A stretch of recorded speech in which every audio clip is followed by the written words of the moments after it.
Welcome, everybody, to the All Pop No Culture podcast. I'm your host this week, Kevin. I'm joined by Andrew and Lauren. To any of our new subscribers this week, which we have a few of based on our last episode, which was an interview with the very incredible Tom Bateman of Robotech legend um, and more. Um, if you only joined because of Robotech, stick around. We're working on that. We're going to try and have some more stuff involved with that, but by all means, stick with us and watch this episode and other episodes.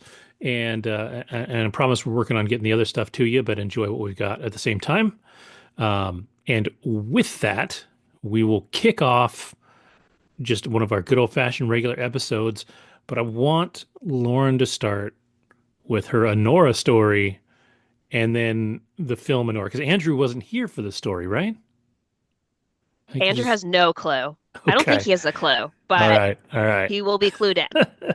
So let's go back to November 2024, which isn't so distant at this point, but it feels like it. Yeah.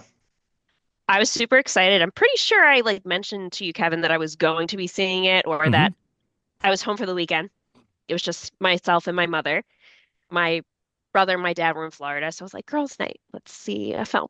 And Anora was something that was pretty highly talked about at the time. And based on the synopsis, it gave vibes similar to a family favorite, Pretty Woman, which is something that I had seen in the past. Everybody loves Pretty Woman. It's a Everyone loves Pretty Woman. My mom and I saw it on Broadway in before COVID, right? So that's the movie I selected for us for our girls' night. We go out to dinner. We sit in the theater. It starts, and little did I know, did she know? Bright, fresh out of the gates, breasts, porn of all kinds you can imagine. It's about a stripper well, I shouldn't say stripper, but a woman at a nightclub somewhere in New York City who meets this son of a rich tech mogul from Russia. And let's just say the first 20 minutes were very sex heavy to the point where I'm like, this is not a love story. This is just straight up sex. And you see everything. And I mean everything to the point where I get the ugliest look from my mom, like, what did you take me to? So unfortunately, we only lasted maybe like 20 to 30 minutes. And then bye-bye, we walked out of the theater. I was super bummed because of all of the reviews that I was getting, and everyone was saying it's fantastic, and I didn't even see why it was so fantastic. So fast forward till now, it got nominated for Golden Globes, it's nominated for hmm. Oscars. I decided I needed to give this a second chance and watch this alone this time, and so I did. So take two on Anora. It was good. It was good. It's supposed to be more of like a modern day Pretty Woman thrown in with like a lot of sex, right? And it stars Mikey Madison, who I was not familiar prior to this, but she plays Honora and she goes by Annie, and that's I guess more of her nickname that she goes by at the club. And she meets Vanya, Ivan, who is the rich mogul son, and at first it's all right, lap dance, and then he says, come meet me. They swap numbers, and she's chosen initially to entertain him at the club because she understands some Russian. Her grandmother spoke Russian growing up. She speaks a little bit of it. And then he starts inviting her to his mansion out in Russia. I'm sorry, in Russia, in Brooklyn, while his parents are in Russia and his whole family's pretty much in Russia. And then he says, okay, I'd love to pretty much pay you to be my girlfriend for the week. And she takes him up on it because it's like 10, 15 grand, which is more than she makes at the club. And before you know it, they go to Vegas, they get married. And once this news gets pretty much widespread to Russia, his parents find out that he got married to essentially, they call her a prostitute. They come and they want to get their people involved, who are in the US to break up this marriage, get it annulled, etc. So what seemed like an okay story ends up getting a little weird because then they have people, I guess, that work for them. At first, I wasn't sure if they were like involved in the mob, but it's more of just they're very well off, et cetera, and they have connections in the US, and they have like two or three guys that knock on the door of the mansion and say, "All right, we got to take you guys to the courthouse and annul this marriage because this is not flying with your family." And before we know it, Ivan, Vanya, the boy, he just in like a hoodie and sweatpants, not even sweatpants, just rushes out the door and he's like, "Bye," and just runs away. While Anora's like, "Well, I'm not really wearing much clothes right now. I'm in a t-shirt and like underwear." And the two of the three guys end up like tying her up and telling her like she can't leave. So she's pretty much held hostage at the house for a period of time while he runs off, Vanya, and they're trying to find him. And now it's like a matter of her thinking, oh, is he with me just because of I'm just a good time, or did this man actually really love me? So it turns into this unfortunate situation where she's questioning the whole relationship at this point, whereas he's just, running and he's not really thinking of it at this point as, oh, this is the love of my life. I'm gonna stand up to my parents and let them know, no, I'm gonna stick with this marriage. So basically, the rest of the movie is just trying to find him. Once they find him, the parents end up flying over from Russia and they go to a courthouse to try to annul it once they find him. And Honora's like, tell your family that you love me. And he's like, no, no, you were just a good time. We're going to get this annulled. And she's pissed at this point. She's like, fine, well, I want money based on this. They give her like a nice lump sum. And you just really feel for this girl. You really do. And it kind of just showcases the haves and the have-nots and such. I don't know if it was worth being nominated for things personally, but I mean, more or less, it just kind of shows how she's been brought up. In many cases, all she knows is like how to please women. So that's like how her approach is to everything. And I think this for her, in her mind, was her way out by marrying this rich guy out of this world that she grew up in and that she's been living in the past couple years in the club. So overall, movie was fine. Uh, I mean, of course, like after the scenes that I saw with my mom, like there's no more sex. So I wish we could have stayed a little longer at the theater, but whatever. It was very uncomfortable to watch. There was a lot of stuff that I will never unsee, including my mom's look of disdain. Mm, um, like super angry.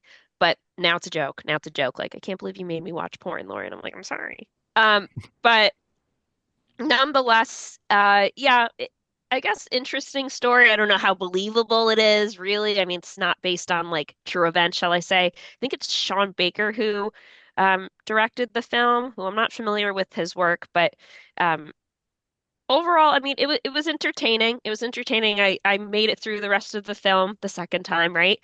But you do feel sorry for this character, and I think it highlights similar to Hustlers and other films that go over that lifestyle. I shouldn't say lifestyle, but that choice career-wise, and how a lot of these women are really trying to make themselves get out of not so great situations from their childhood, adolescence, and really being able to stand on their own. And I think this for her was an opportunity to really overcome, I don't want to say poverty because she wasn't impoverished by any means, but finally spreading her wings and leaving her neighborhood in Brooklyn where she grew up and being able to at least at that point she plays a young 20 something, but at least be able to go beyond the clubs and working at the clubs.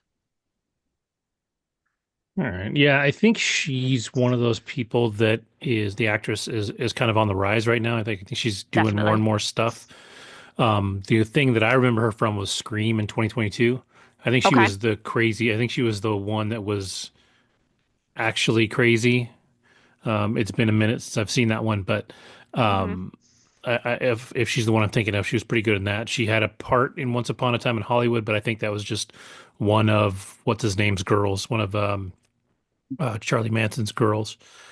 Um, but yeah, she's been in a couple of things. Lady in the Lake was supposed to have been pretty good. That was a TV series with Padme Amidala. What's her name?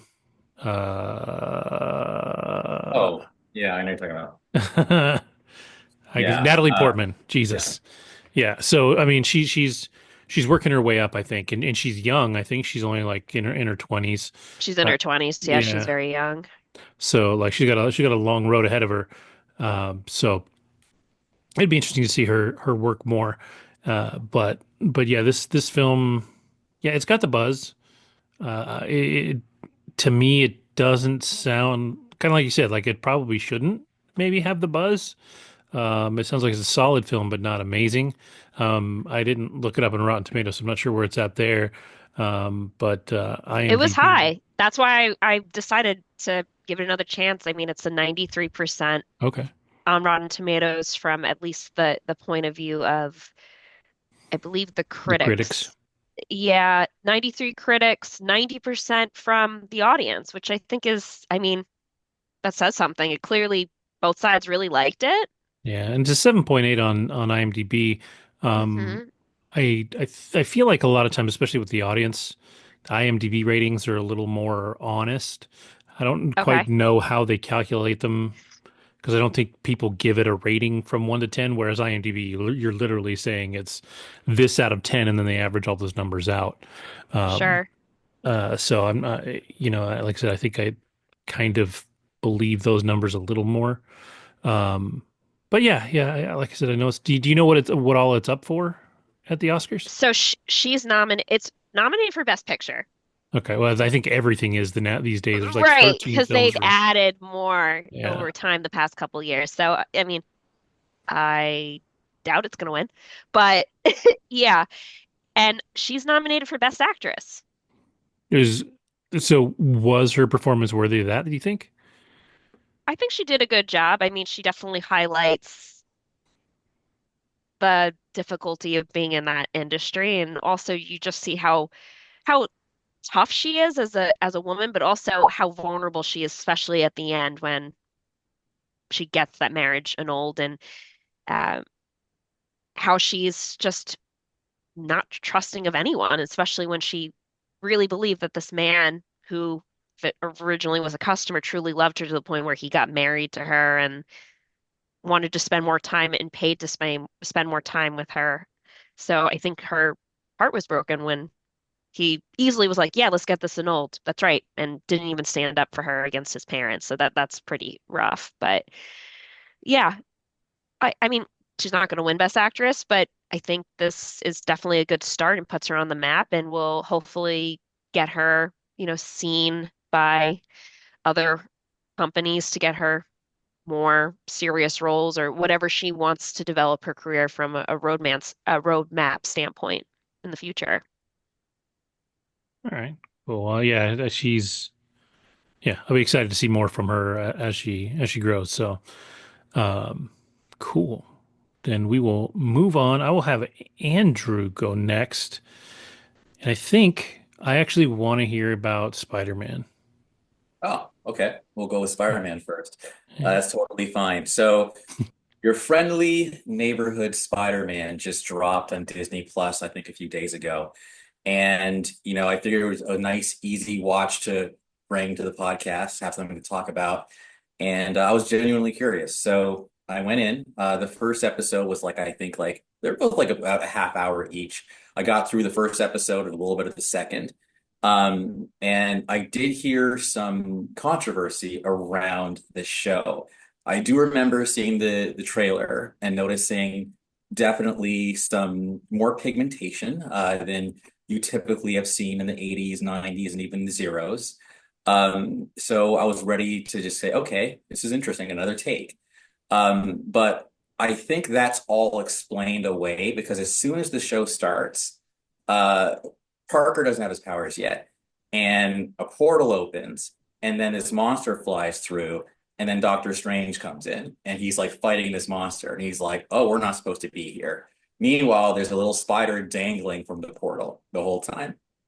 So eventually, Strange beats the monster. He uses the time stone at one point, which is really cool. But anyway, goes up. And I will say right now, the art, even though things like Arcane and Spider-Verse have completely like changed the game, and now everything else that's flat 2D seems a little bit eh.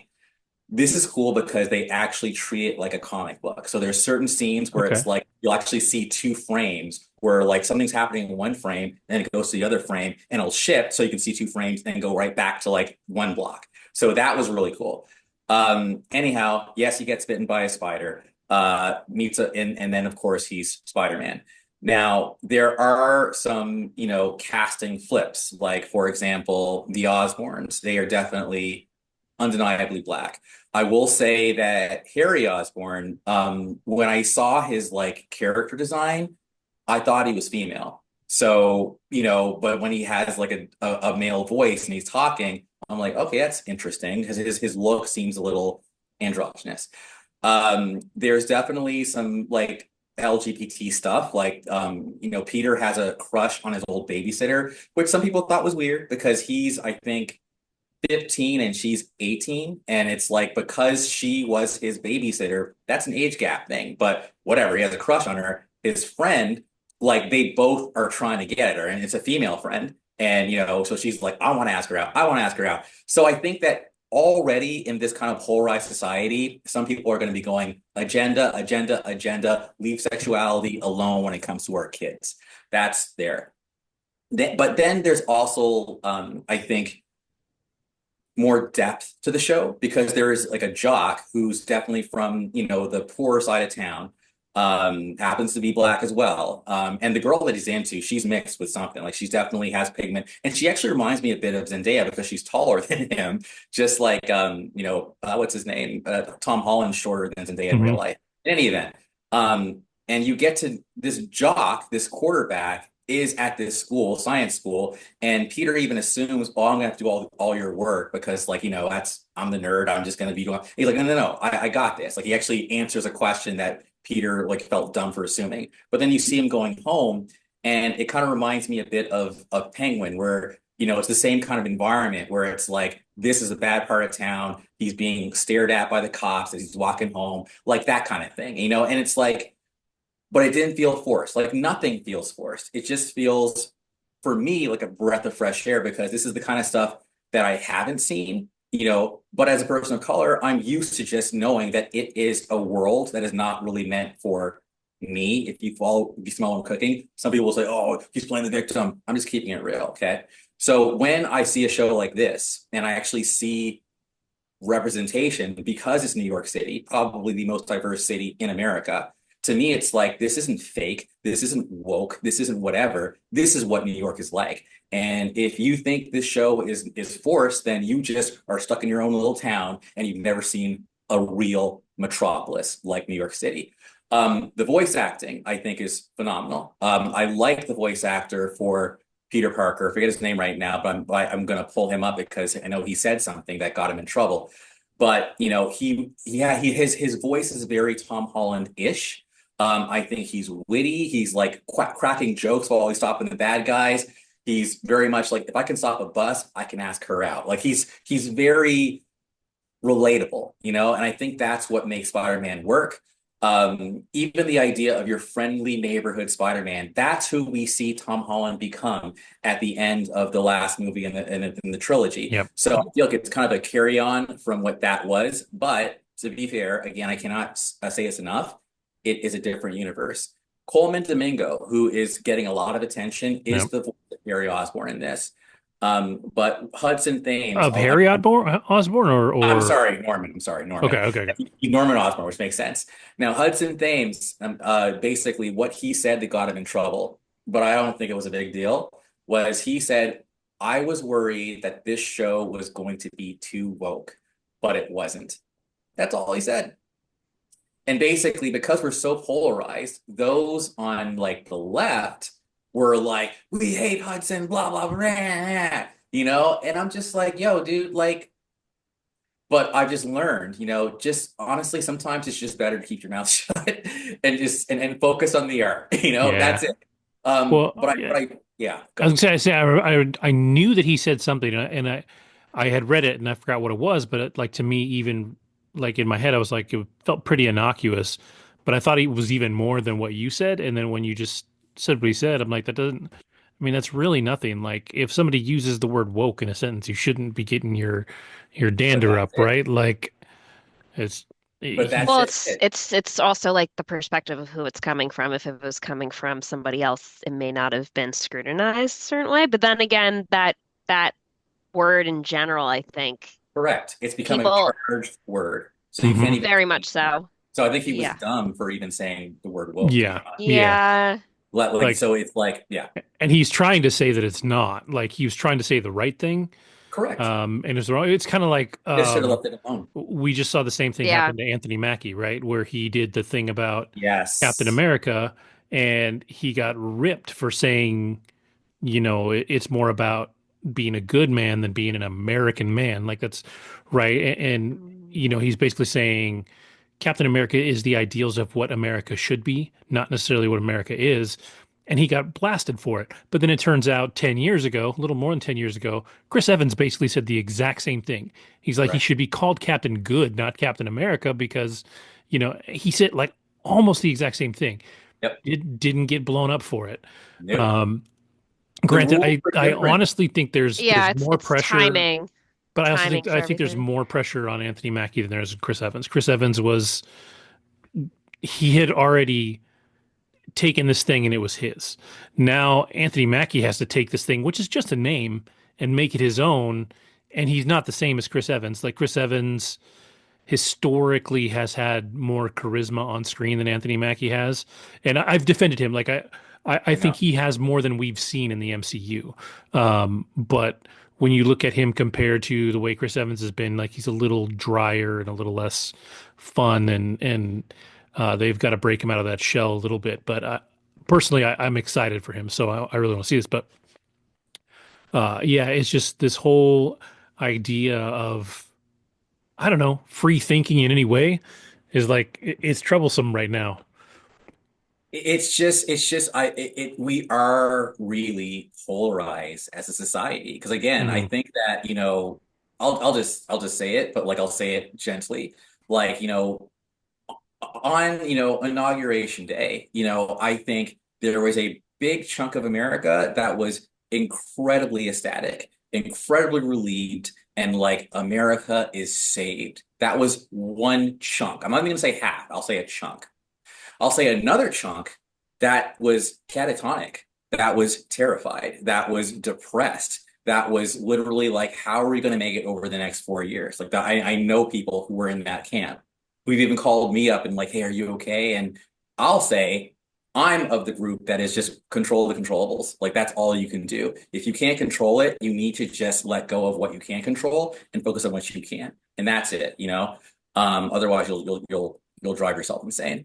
So that said, though, we are really polarized. I want to see the show win. It's too early to say it's a winner, but I will say that, I came away from it wanting to watch more. Yeah, I was saying earlier in the pre-show, it reminded me a bit of Velma, but just less cringeworthy. And the reason Hmm. why I even bring up Velma is because when you look at the Rotten Tomatoes split, I want to say it's like 97%, and it debuted at 100% on the critics, but the audience is like 63%. So the audience, I think, and you have to think about it when you're mass appeal, is you have to apply appeal to a broad base, and not everybody's down with, you know, the whole LGBT thing in high school or being transgender in high school. Not everyone's down for that, and I think that might be hurting the show. I was gonna say, I think too, if you're gonna go seemingly as far as they've gone with this stuff, um, I think you have to accept that maybe you're not going to be as um, accepted as you would be if you hadn't. Like if if all the characters were exactly the same as they've always been in the comics, if Harry Osborn was white, Norman Osborn's white, you got all this stuff, all these characters. If they're all exactly the same, then you're sticking with the formula, and you're probably going to be more accepted. Like people are just going to say, because you see it with everything. Like we see it with Superman. You replace Henry Cavill, the people that love Cavill are like, well, this is bullshit. You can't replace Henry Cavill. And Henry Cavill's like, I want to see the next dude. Let's go. Like, he's accepted it. So if you're not sticking to what already exists, you're going to take some flack for it no matter what. And I think it seems like, just from what I've read too, that the folks making the show already kind of accept that. Like they already understand that we're not going to get 100% because we're not targeting 100%, you know? And I think you have to keep that stuff in mind. I also went to check, agreed. I also went to check IMDb, 6.3 out of 10. So I do think that this thing is it's going to have to fight. I know the Jeff Trammell, I think his name is, he wants to do it for like 10 years. And he talked about how high school is such a pivotal time where every year like is like you like ninth grade to 10th grade is like you're changing your persona. Like a lot happened in that one year. And I remember like, yeah, like freshman year, senior year, even though it's 4 years, like a lot That's a happens. Like, miles difference. Yeah. yeah. So it's like it takes you back. But yeah, I would just say to anyone watching, just watch it, give it a shot. If you like it, cool. If you don't, cool as well. Like we'll see. It's an experiment. But I think from a voice acting perspective, from an art perspective, from even a music perspective, I thought it's well done. Wasn't sloppy. I know it's on Disney Plus. Is it a weekly release? Looks like it because it's only Okay. dropped the first 2 episodes. Okay. Yeah, then it's probably a weekly release.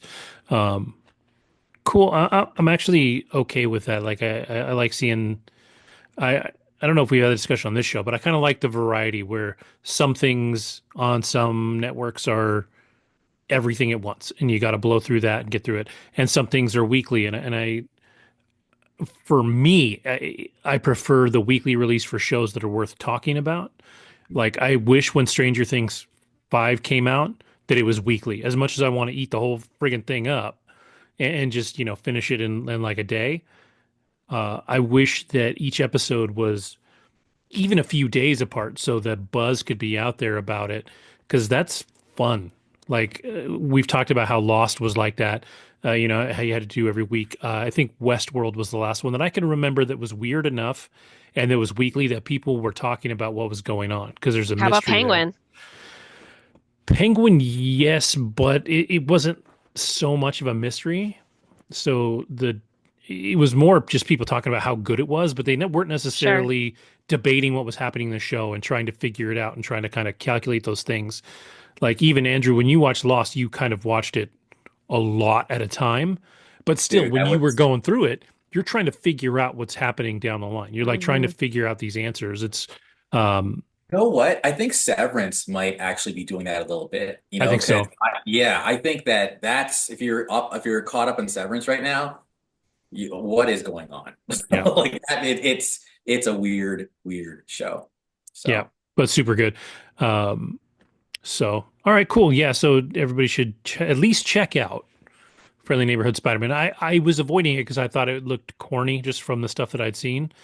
But to be honest, you're more discerning than most people, and if you're in at least enjoying it, then I'll probably give it a shot and see. Because I like it. It's kind of like reminds me of X-Men '97, where I was like, I see what they're doing. I just don't know if I'm, down for a kid show, and they did a great job with it. And granted, I've said this about X-Men '97 is that I think there are great episodes that made the whole show good. There were yeah. some that were just kind of there, which for me kept it from being like this ultra amazing show. But the episodes that were good were really, really good.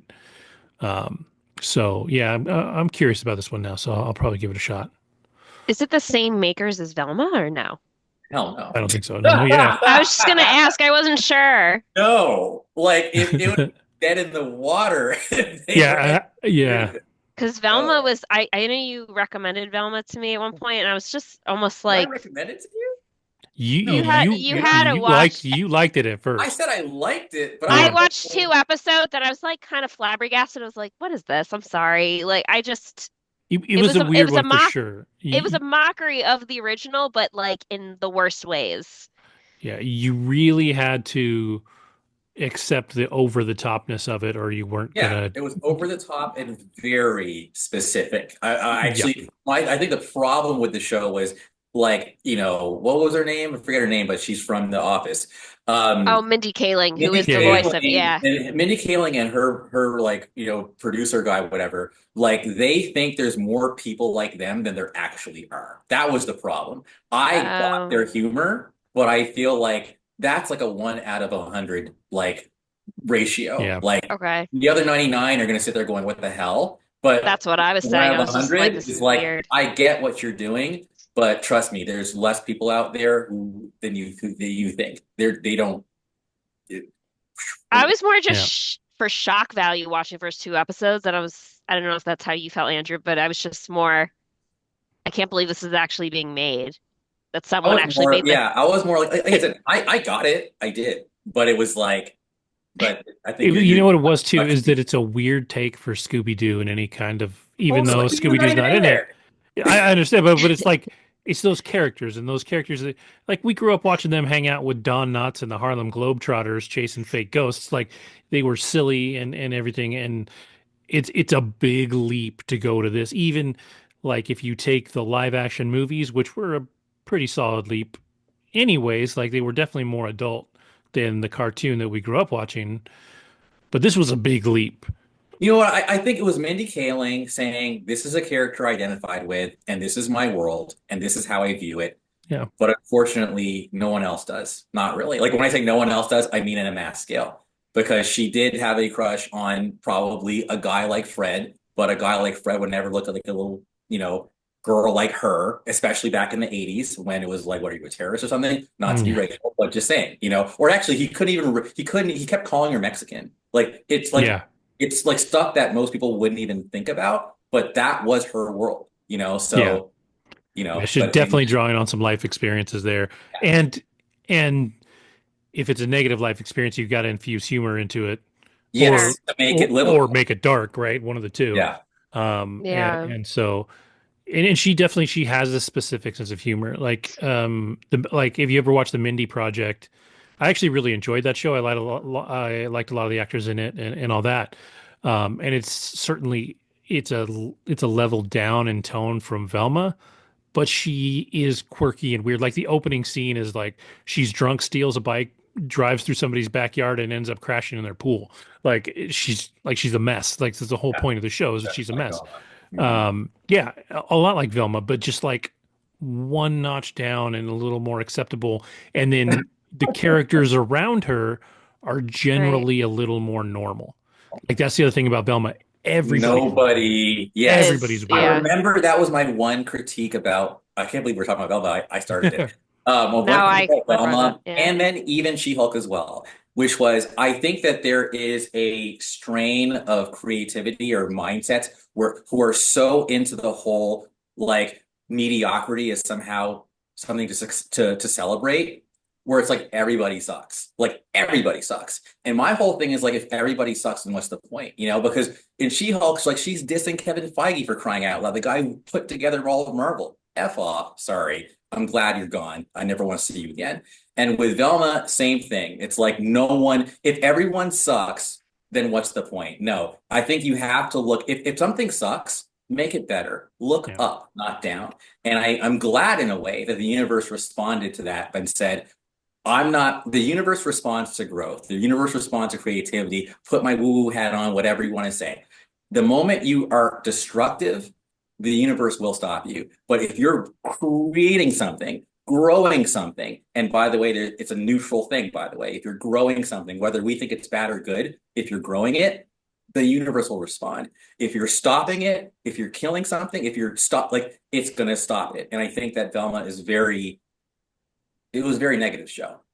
Well, it's So funny too wow, because you I can't talk believe I about said a all that show. live. It's funny because that's the complaint, and I'm like the only person on the planet, but that's my complaint about Succession is that Mhm. I hated all of the characters. Like Yeah. some of them were kind of funny or whatever, but they were all shitty people. and I just couldn't get into the show, even though it was perfectly written. It was the writing's amazing, the acting is incredible. Everybody deserves every award they got, but I just wanted to nut punch everybody on that show. And I'm so glad you brought up Succession because I was going to tie that back to Anora, and that is ultimately to the rich. Those who are not rich, we're all just pawns at the end of the day. Pawns. We are just there to entertain them, period. So whether it's Anora with his plaything, and then he's like a tool just runs away because he's a coward because he's just been born in a lap of luxury and hasn't known any adversity in his life. And by the way, if your life is too easy, you will be a weakling. I do believe that a tough life makes you stronger. Hence why Anora got strong in the end. Apparently, I didn't see the movie, but you talked about her being tough. I'm sorry, but yeah, Succession, they're all despicable. And, if you're not in their group, it's like either you have a use or you don't. And it's a reality. And that's why I watch the show, because at the end of the day, I want to learn. I want to learn how to navigate those spaces. I have plans. Um, all right. Well, cool. Since we're talking about good and happy and kind people, um, we should probably go ahead and move on to Speak No Evil, which Lauren just watched both of them, and it reminded me that I had not watched the most recent American version of the film. I had watched the Danish version last year, I think. I went on a run of like kind of bleak movies um, because I was, looking for some different stuff to watch. Um, Eden Lake is another one that is just friggin' brutal. Um, but a lot of these movies, what you'll find is movies that are made in Europe tend to, especially these suspenseful, darker.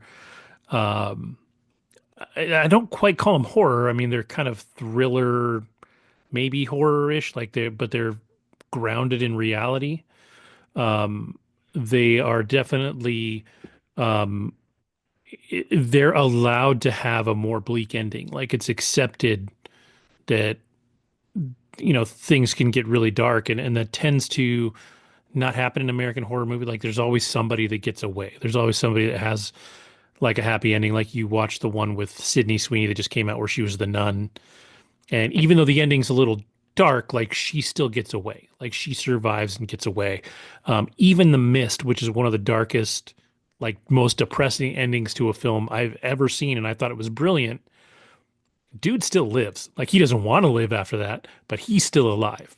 You know, when you watch the Danish version of Speak No Evil, and we'll talk about it before we actually get to it. But the ending of Speak No Evil, the Danish version, is much more bleak than the ending of the American version.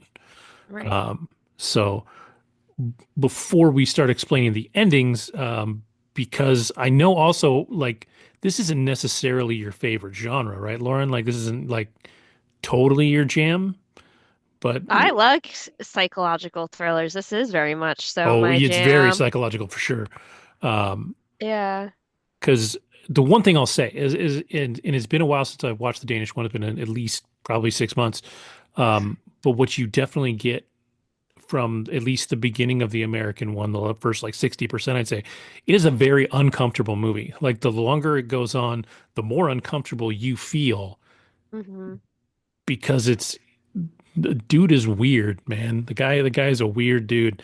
And I think McAvoy plays it a little different than the other guy, but he plays a good psychopath. Like he's also really good in the 100%. Shyamalan ones. Um, but in Speak No Evil, I thought he was really good. But anyways, I wanted to start with you. Like, what's your impression of both movies, really? Yeah, so my intention was to actually watch the one that I thought was the only one with James McAvoy, but I turned on Amazon Prime the other day to see what options there were, and actually clicked on the first one, and not until like 5 minutes in, I'm like, "Where's McAvoy?" And then I look up and I see, wait, this is a 2002? I didn't realize there were two movies. Is this the same type of movie or is this just a movie with the same title?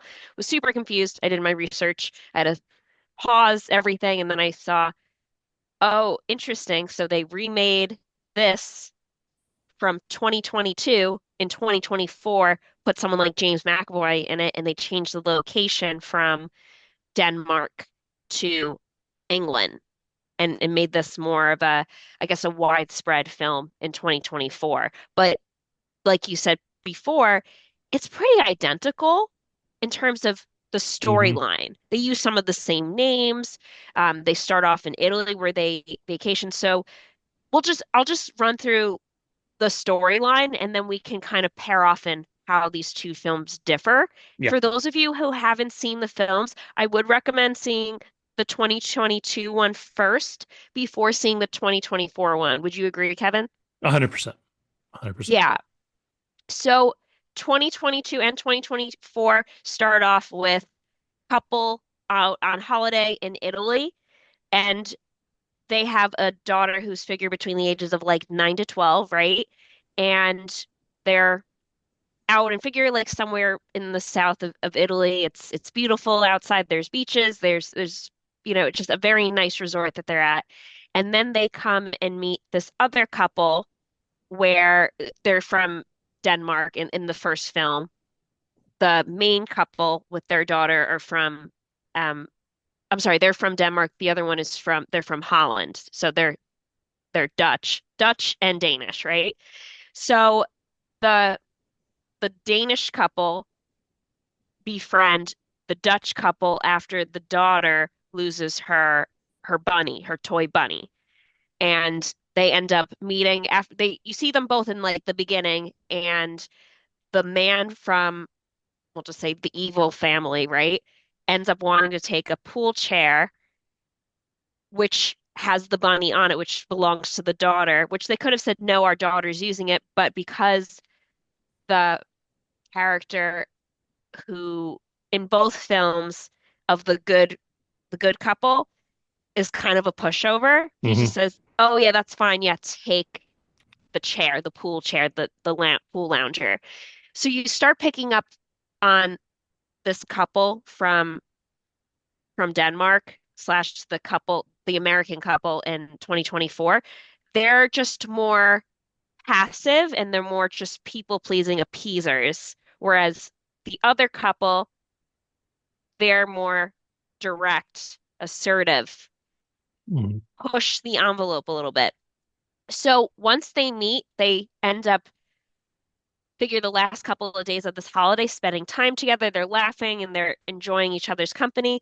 And there's this notion of, yeah, we should keep in touch, etc. In both of those films, they go back to their separate countries, or in this case here in 2024, the American couple, they're living in London, and the other couple, James McAvoy, his wife, and the son, because in both films, this other couple has a child around the same age as their daughter, who is a boy, and they're in a farm house, like figure in the countryside somewhere in England.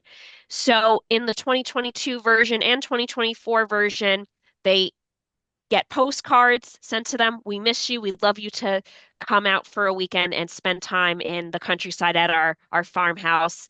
Our son, first film goes by Abel, second film in 2024 goes by Ant, is missing Agnes, who's the daughter in both films.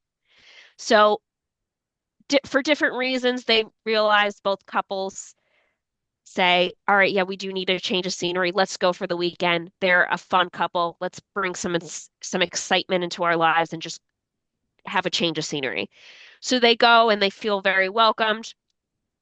And what you come to find is that the wife in both films of we'll just say the nice couple who's visiting, right, is a vegetarian. And first things first, the James McAvoy character, and he goes by Patrick in 2022, says that he is slaved away and cooked this, I think it was a hen or some sort Yeah, I think it was a of duck or meat goose. Yeah, or some duck, goose, bird. something Yeah. like that, some bird, and he gives her a fork and says, "Eat it. I made it specifically for you." And it's quite a detail, like to not forget that she is a vegetarian because Yeah. she mentioned that when they were in Italy, and he makes her feel so uncomfortable that she ends up eating the bird. And that's like a sign of, okay, these people are very nervy, etc. And it progresses throughout the film between that, just how they approach and parent. You see how the son in both films is, I mean, pretty much roughed around with by the father, not given the love and nurturing that the other family gives to their daughter. But like the first evening when Ben in second film, first film Bjorn are out at night and they run into the son, Abel and Ant. The boy opens his mouth, and at one point they mention that the little boy has trouble communicating. He opens his mouth, and you realize his tongue is cut out. Or as they said, he in both films, I forgot the condition, but the condition where you're born with a smaller tongue. That's what they say. This boy was Yeah. born with a smaller tongue. He has trouble pronouncing. You find out later that's not the case. So film goes on, and it just gets weirder and weirder where you're like, this family is there's stuff going on here. It's messed up. What's going on? It's a small house, and I mean they feel very uncomfortable sleeping in like an old bed that may not have clean sheets, and they feel, all right, like what are we doing today? They want to take them to a restaurant, like just the family only, and they bring in a male babysitter who's like, I don't know, Like middle-aged man, 40. Yeah. like 40, and they're like, "Oh, the kids are coming, right?" And they're like, "No, the kids are staying." And of course, the mother from the nice couple that's visiting is like, "I don't feel comfortable leaving our daughter with some middle-aged man. Like this is weird."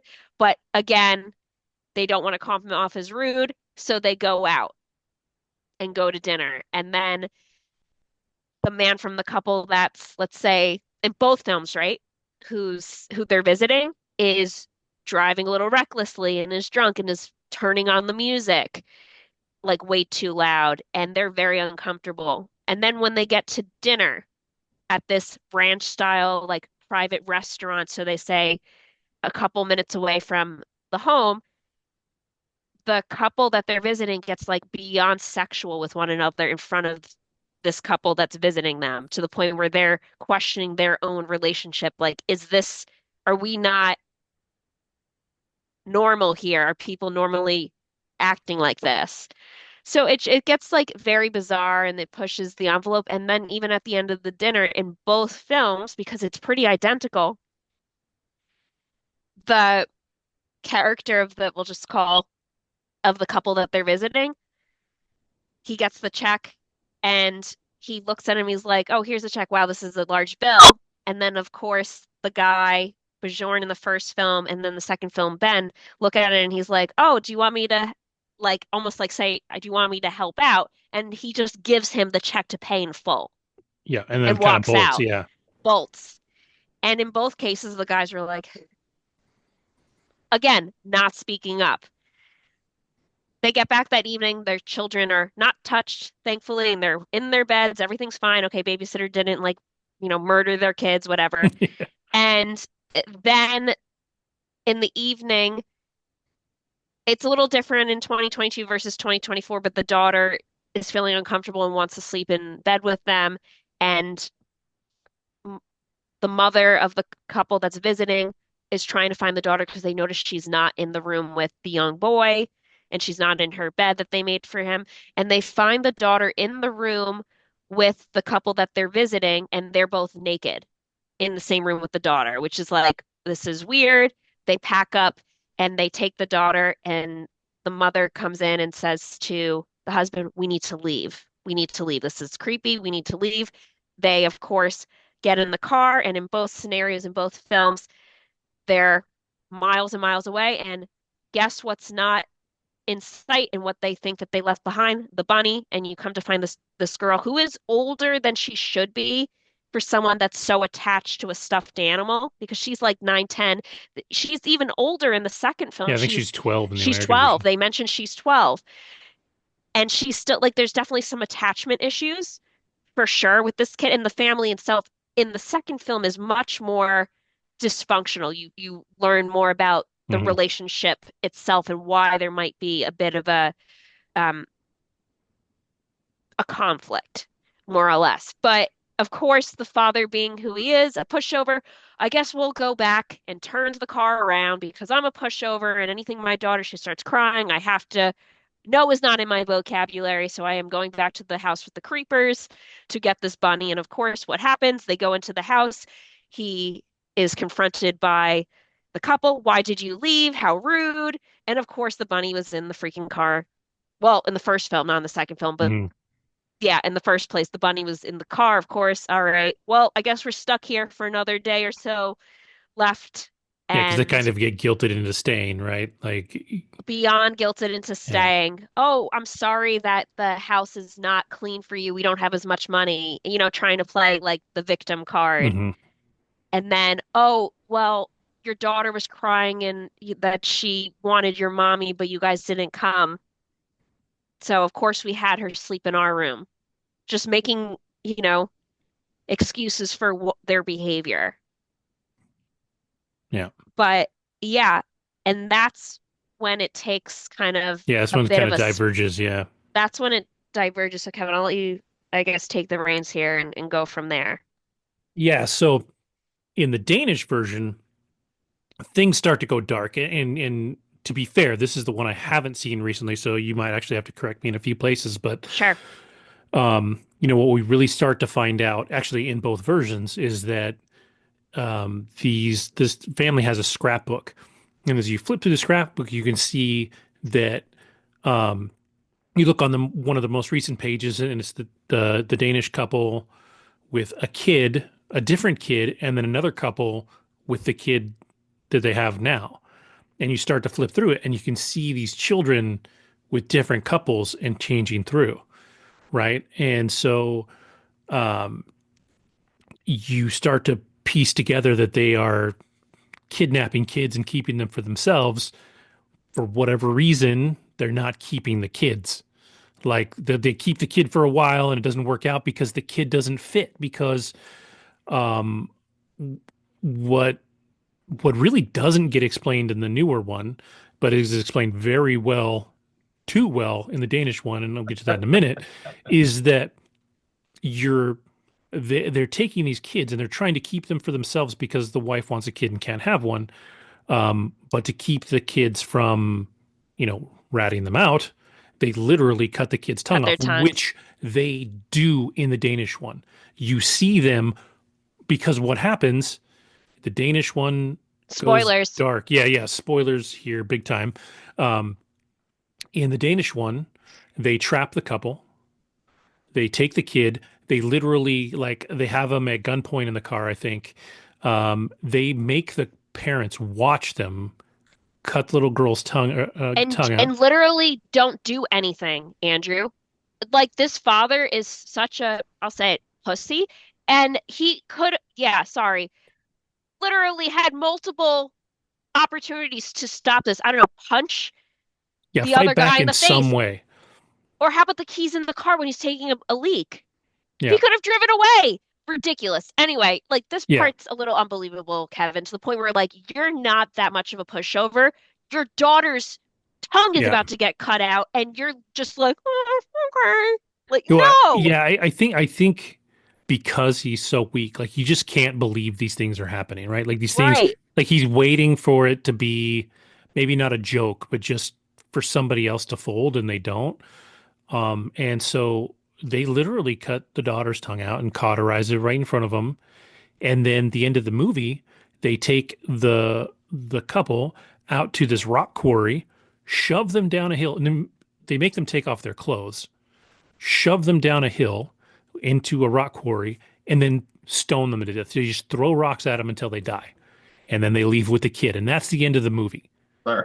So when I say the Danish films is Oh my darker, God. it's And they just fucking watch. They just watch. And the couple could have literally ran away with their clothes off. They're just hugging each other. Whoa. And it's like almost unbelievable. They're like, wait, this is how you die? I thought they were going to take shotguns, Kevin, and just shoot them. They're stoning them and they're just yeah. standing there holding each other. It's just like, you could have totally lived. You could Yeah. have totally lived. I And they're get that just like like crying and holding each other. It's wild. and I get that they're broken after everything that happened with their daughter. Like I get that. But yes, it was a little they were a little too weak.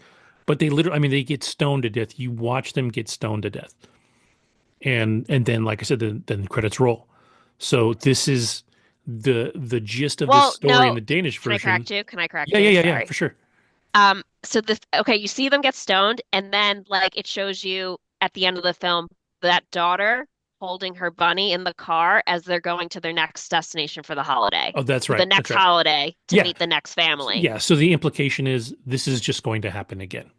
This Correct. is a It's a cycle that will rotation. continue and continue and continue. So let's go back to the same incident, right? So you have they've come back, they've been guilted in the American version. Now Scoot Confrontation time. yeah, Scoot McNairy plays Ben, which Scoot McNairy has been around but is like never a lead in anything. So it's kind of fun to see him here, but he is again still a total pushover. Um, but what starts to happen in this one is they try to leave, and they think they're actually leaving. Um, the little boy has managed to communicate to the daughter what's happening. So they And decide not they're going to only leave. communicate, but take her to the room Yeah, where show she her. sees the scrapbook to be like, this gonna be you. Yeah, yeah, he does. Yeah, he's basically like, this is going to happen to you. Can we get out of here? And so Mhm. they, think they're being sly, but the dad notices that some things have been moved around, so he knows what's going on. But they think they're being sly, so they're trying to leave, and it seems like they're going to let them leave. And right as they're about to leave, the gates open. They're driving out. McAvoy pushes the mute son into a lake where he can't swim, and the kid starts drowning. And the dad, the only like this is where while I don't like the American version as much as the Danish version, like he actually grows a pair, pulls over the car, jumps in after the kid to save him, tells the wife to drive off, but they But close she the gate doesn't. before she can. Yeah. Um, and so he dives in after the kid. And now they're trapped there. And they just the other thing that I don't love about the American version is right here they just cut to them tied up in a basement. So they're tied up in a basement. They are getting them to transfer money to them. There's this whole transactional piece to it, Yeah. like they were a financial target on top of the weird shit, right? Which is not covered in the first one. Can I cut you off real quick? Because I Yeah. think this is important detail. So both when they're like outside in the cold and ready to get stoned, and when they're in the basement, they ask, "Why are you doing this?" And in Hmm. both films, same response, because you let us. And I Yeah. think that alone is so incredibly powerful. People will treat you a certain way until you tell them no and stop. So I think that is like a huge message. Continue, Kevin. I just Yeah. wanted to Yeah. put that in there. It's an excellent point. At this point, even though, we started to switch the story, the American one starts to get a little preposterous in a different way. Like in the Danish version, it's a little ridiculous how Right. just pathetic they are. In this one, it's like how things just kind of go their way for as bad as they are. So somehow the mom has a razor blade in her pocket that she's had. So when McAvoy's going to do something to her, she turns around, stabs him in the face. He had a big needle full of ketamine that he was going to drug the kid with. He drops it. The little girl picks it up, And puts it in her pocket. puts it in her pocket, never stabs herself with it, I guess. Manages to hold on to it for like an hour. Everything Yeah. goes to shit. So we end up in this hustle back and forth and around the house, and them kind of hiding from this couple, and then this guy, the guy that ran the restaurant in this version. In the Danish version, it was the babysitter. And but Who's there also an accomplice in their exactly, yeah. In the American shenanigans. version, the restaurant owner is more of an accomplice in the financial side of it, not the kid kidnapping side. Correct. Whereas in the Danish version, like I think the dude was actually holding the tongue or cutting the tongue. Like He cut the tongue. yeah, Yep. he was physically involved in it. Um, and so now you have this, basically horror movie kind of hiding from the bad guys and fighting off the bad guys thing.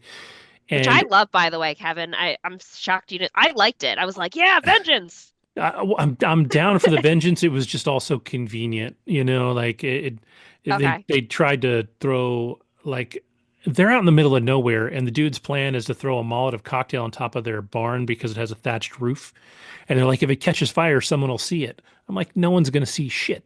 Right. You're in the You middle can't of see this nowhere. house, right? And so, but of course, it rolls off the roof because it's glass and it hit a thatched roof, but it Right. falls under their car, which catches fire, and then 10 minutes later explodes in a huge fiery explosion. And like I said, everything from here is almost like boilerplate, convenient horror movie tropes. Like they're Sure. cornered, they get away, something happens, blah, blah, blah. Finally, they manage to throw the wife off of the roof when she's got him at gunpoint. Um, they put a hammer through somebody's head at the last possible second before the husband gets killed. And then their final face off is with McAvoy, where he's holding the daughter, and they have nothing. Like they they don't feel like they can fight him.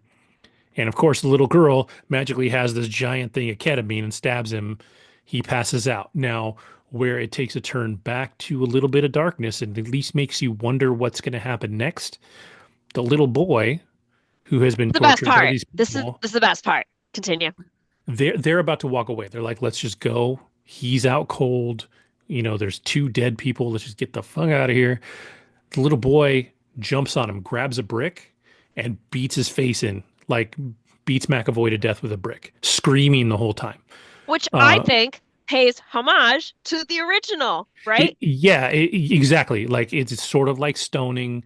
It's still a darker ending, but everybody gets away. Like in its own The way, it's a good happy people. ending. Now, obviously, this kid's going to be in an ass load of therapy for the rest of his life, if not Right. institutionalized. Like you don't go through that and come out okay. Like you just don't. None of Hmm. them will. But like I said, it is the happier ending of the two. Uh, Correct. it's funny to me how if you read the negative, so critics wise, the Danish version is higher on Rotten Tomatoes than the American version. Not by a lot, actually, just by slim margin. Right. From the audience perspective, the American version is better by almost 20%. If you look at IMDb, it's zero point 0.1. Like the difference is almost Hmm. negligible. Um, but the complaint from all the audiences about the Danish version, they're like, why do these people make these decisions? The American version is so much better. And I'm like, but all the decision making up until the point where they get taken is almost exactly the same. So what people really like is the happier ending. Like the Right. American people complaining about, they want the happier ending. That's why we get these films. But the decision making up into that point is identical. Like they're weak the whole time. They come back for a stuffed animal. They stay because they get guilted into staying. All these things are exactly the same. Like for 60% of this movie, it's The pretty same. much the exact same movie. Like Yep. almost shot for shot, it feels like. Um, and then it starts to diverge. Like they're both good. Like I actually like both of them. I just like the Danish version more because like these people were just weak and they were never going to be strong. And so they were just never going to be able to break out of this where, we kind of want to see that hero's journey, a lot of times um, in most film, to be fair, I don't think it's specifically American, but we just kind of lean into it, filmmaking wise. So, So I did go to my trusty internet, and mhm. basically I did read that Taftrup is the name, that's his last name of the director. The remix ending sparked mixed reactions as it contrasted from the original film's ending. And then he actually said, the director, I don't know what it is about Americans, but they are brought up for a heroic tale where the good must win over the bad. And this version of the film cultivates that. Now, as you guys were talking the whole time, I have a theory, and it's a bit more expanded than I would say your general humans theory. But this is actually a film about boundaries at the end of the day. Mhm. And it's like I talk about psychological boundaries being narrow and wide. So if someone has a wide psychological boundary, that's why they kind of, not all, by the way, not all, but small town America, they will say things like try that in a small town because their Hmm. boundary radius is very wide. They can't handle people acting in a way that they don't accept because their psychological boundary is the whole fucking town, right? Whereas if you're in New York City, for example, or like me, my psychological boundary is literally like right in front of me. I do not give a flying about what you're doing over there. All I care about is me, and that's what I'm concerned with. So I can handle being in a crowd. It's not a big deal. Other people, if their boundaries are wider and the radius is wider, being in a crowd can like freak them out. Okay. Now, going back to this movie, they talk about this being a satire at the end of the day. And it's a satire, hold on. It is um a satire of a piercing commentary on the ways we accommodate others to the point of self-subjugation. Basically, it's like peace is another term for surrender, and if the good people wish to live in a good, decent world, sometimes they have to fight for it. So really, the Danish director knew that this is like an extreme, like no one's going to do what these people are doing. But what he's criticizing is that people have they have no boundaries. They literally are just like, "Hi, here's my well. Come take from it." And what he's saying is like, you have to get out of that. And it's to the point where Lauren, you said it, the director gave people a freebie. Like he made a character ask, "Why are you doing this to us?" Hmm. And the person said, "Because you let us." Yeah. So basically, humans in general, I've said this, like I get on soapboxes just because I'll just say it because I feel like my whole life has been about development, growing, making my life better. And it all starts here. You have to start from within, and then things will happen around you. So if you don't have boundaries, if you don't take care of yourself, you're fucked. Pardon my French. And I think this movie is absolutely like showing people that it's your responsibility. You've got to love yourself before anyone else loves you, period. Um, there was more I was going to say. I remember now. Horror movies. I also have a hard time with horror movies because they usually involve people making terrible decisions I would never make. So that's why, it's like in a lot of times in horror movies, you do it to yourself. I'm just being real. Hmm. So that's why movies like this don't really interest me because I would just be looking at that and shaking my head the entire time. Like I just wasted my time. I could have been working on my website, for example, Yeah. which I did. Yeah. Like, as a parent, like I watched this movie and I'm like, the second I felt uncomfortable about my kid, we're out. Gone. And Yeah. there's just no question. If you close the gate and I'm driving, I will drive my car through your gate, Right. That's the other and I thing don't too. do Why did they try to drive it through the, I don't know. I'm just like thinking like guns blazing, like hop the fence. This is the New something. Yorker in Yeah. me. Like punch Yeah, someone in the just fucking. face. Well, what made me laugh is they're driving a Tesla. So in the newest one, they have a Tesla. Right. And he gets out of the car and he's like, "Take the wheel." I'm like, "Motherfucker, it has autopilot. Right. Why? Don't even take the wheel. Hit the button, get out, let the car Go. drive itself. Whatever. If you're going to sacrifice yourself to save this kid that you don't know, and you need to be the hero, I kind of get that. Like you don't want to see a kid suffer, so he jumps out, but your own kid is still in danger. Put that fucking thing on autopilot and get out of there, and then put yourself at risk for this other kid. That's fine. But the other thing too that made me laugh, is they're driving home and they're arguing about something, and then all of a sudden they're on the opposite side of the road and they almost get hit by a semi. And I'm like, Teslas literally don't let you do that. Like they're literally programmed to like, and I am not touting the Tesla. I don't own one. I don't want to own one. I hope Elon Musk get hit by a Tesla, but it it like it's designed to not do that. So like it's drama for drama's sake in a in something that even more so than the people wouldn't do that. Literally the car wouldn't do that. It's programmed to not do that. So it was drama for the sake of drama, which was kind of for me silly because I understood, that it shouldn't be doing that. But I will say something though, really quick, because I can hear the voice of Saloni saying, "Andrew, stop being so critical." So, even though the film does nothing for me as far as the message, because I learned that shit like 10 years ago. It does, it absolutely means something for lots of other people. And Saloni would just say, Andrew, stop it. It works for other people. They need to hear that message. So I will now get off my little soapbox and say, I'm glad the film's being made because I think the better people have boundaries, so psychologically, we're all going to be better off. Otherwise, you're just going to be bleeding all over each other. You know, when I say psychologically bleeding, because also bad boundaries could also mean like putting all your shit on other people. When it's like, Hmm. dude, that's your shit. Like, why are you putting it on other people? Projecting. Yeah.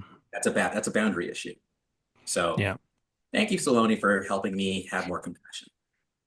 Another film that is sort of like this, and I talked about it for a second earlier. It's called Eden Lake, and I think I talked about it in a previous episode. It was Fassbender and Kelly, what's her name from Yellowstone. And they're a couple. They go to this lake in this town that he grew up in. It is some backwoods ass British shit. And they ultimately find themselves trapped. And at least in that one, like they're trying to make better decisions, but like they're already screwed. Like it's just not going their way. But that one has an ultra bleak ending too, like bleak, bleak. And like it's really good, but it's really dark. But and the thing about for me, the movies that have the bleak ending, it's like the dude said, dude, the hero just does not always win. Like you have to accept that sometimes, and I know in films, again, just like the dude said, Americans, we love our hero's journey and we love to see our hero win. But the fact in real life is that you don't always win. And I think horror lends itself to that rougher ending and that sad bit where, you know, Forrest should win, right? Like that's he's an American hero. Like, but horror, the whole point of horror sometimes should be dark. Like if you look at Midsummer, That that's was not a literally what I happy, was going to say. I yeah. love that end. Hereditary, like Yo, yeah, like those are Hereditary. good and those are Yes, bleak endings. Like for me, those yes, are better horror films. yes. Um, so yeah, it's just Oh, and I'm sorry, Hereditary. That's the one movie where they did nothing wrong, dude. Like it's literally hereditary. Like he was effed because he was the son, the grandson of the grandmother who joined this damn cult for Paimon. Like yep, they were all doomed, all of them.